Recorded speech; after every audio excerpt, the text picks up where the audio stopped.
Hey guys, welcome back to the channel. I know I previously did a Lepic build for beginners. This one I'm going to do now is going to be a Valby one. Just like my previous one, this is going to be a beginner build for the Kiefer farm and everything on Fortress. So as long as you've beaten the game on normal mode, this area where you see all these people running in circles is going to be, in my opinion, the better farm for Kiefer and stuff. It is definitely not the best as it used to be, obviously. It used to be insane, but now it's still pretty decent. Um, I think every one run of the full 2 minutes, as long as somebody doesn't mess it up, I believe you get 20k Kiefer, but that's excluding any duplicate modules you get, which obviously you can sell for um, a certain amount of Kiefer as well. So I did remove all my builds. Now this is Ultimate Valby, but I am not going to use any sort of mod, even though this says you can use this mod on Valby or Ultimate Valby. So if you do have one leveled up, or if you did manage to get this mod without having to grind it too much, then that's good. I would definitely incorporate this in regards to this beginner setup.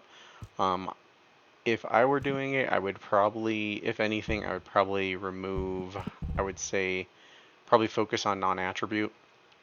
It does take a little bit of our cooldown away, but this helps us with our crit hit rate, crit hit damage, or firearm damage, skill duration, all that stuff. So anyways, it's going to help us overall with this build. If you don't have this, this is going to be the better setup. Again, this area right here, you can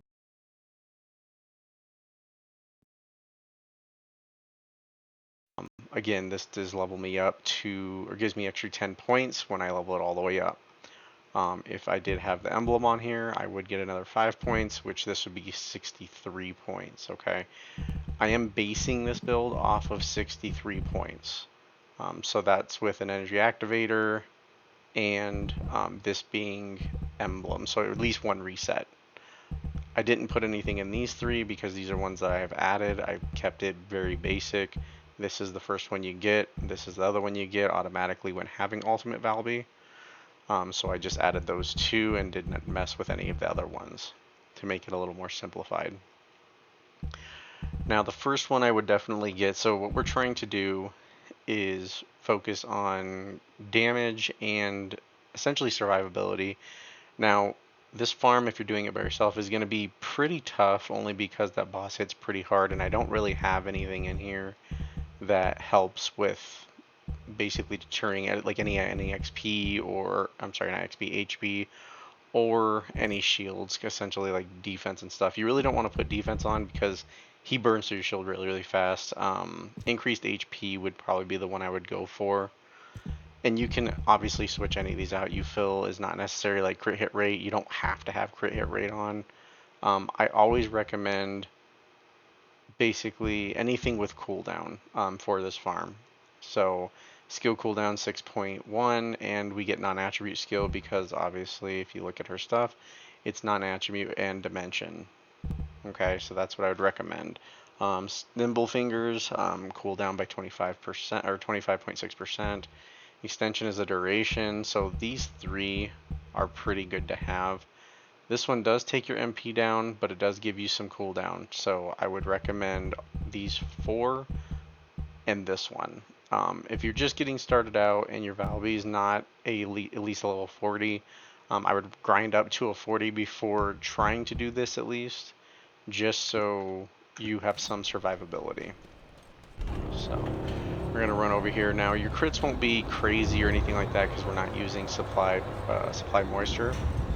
So I'm just going to show you, I think my normal hits are about 29,000. And my crits, I believe, are close to 40 or 50k. That's going to be a little hard to show you just because there is a Valby in here with, obviously, the full build.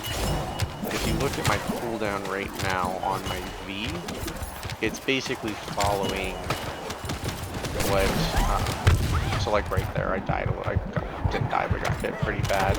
And that's again with just level 40, that's no health benefits or anything like that. But if you do look at my cooldown, it does match pretty close. I mean, you can't even tell the difference on the lack of cooldown, because my cooldown will get 2 every time. So I will never run out of my V. And this will keep you moving quickly, and there was a 47,000 right there. So 47k is not terrible. It will take about 2 hits to hit them. The reason why you're seeing him die immediately is because there's no Valby here. But yeah, I would not kill him in 1 hit. The width of this is going to be, so right here is my width. So it's not very good, but you want to keep it right in the middle where they spawn. You might get a few stragglers that kind of stick around for a little bit, but ultimately you're going to get the kills. And this is what you do. You just keep going around in the circle. I know you guys seen this build quite a bit before, but it's always when somebody has a fully built Valby, and it just makes it a little difficult. So if you look, that guy wasn't really in my waterway, but he will move into it and obviously kill himself. So that would be what I would start out with. Now if I do supply moisture, so let's just say you have what right here, what everything you have, and let's say this is a little bit higher, okay? You could always take out, where is it? You could take this out. It will reduce your damage. So I really wouldn't recommend it. I would level her up, do a reset on her, get another emblem. I wouldn't put the emblem here. I would definitely put it here because it's giving you that extra 5 points and you're not adding anything, so it makes it a little nicer. You can also add it here. It'll save you 8 points, so it kind of just depends. 8 points is obviously going to help, but if you add supply moisture and have it leveled up, it only costs 4. So whether you did this one or this one for the emblem, you're still going to be able to increase this.